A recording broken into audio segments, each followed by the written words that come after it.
खालील शब्दाचा विरुद्धार्थी शब्द ओळखा. अर्ध, ओल, शुष्क, ओलावा, गार.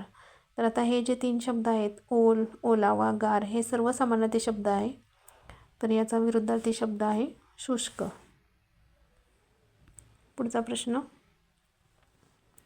खालील उद्गारार्थी वाक्याचे विधानार्थी वाक्यात रूपांतर केलेले योग्य विधान ओळखा.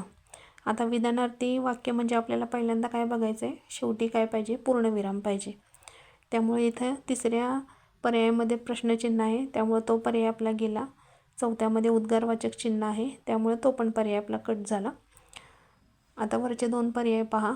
मधुमालतीचे फूल सुंदर आहे आणि दुसरा मधुमालतीचे फूल सुगंधी आहे.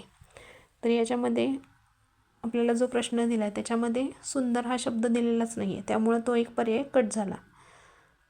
त्यामुळे आपलं उत्तर आहे पर्याय क्रमांक 2, मधुमालतीचे फूल सुगंधी आहे. पुढचा प्रश्न, खालील म्हणीचा योग्य अर्थ ओळखा.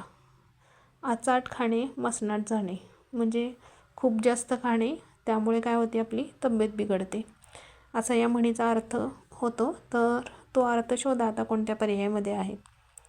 कोणत्याही गोष्टीचा अतिरेक हा वाईट असतो.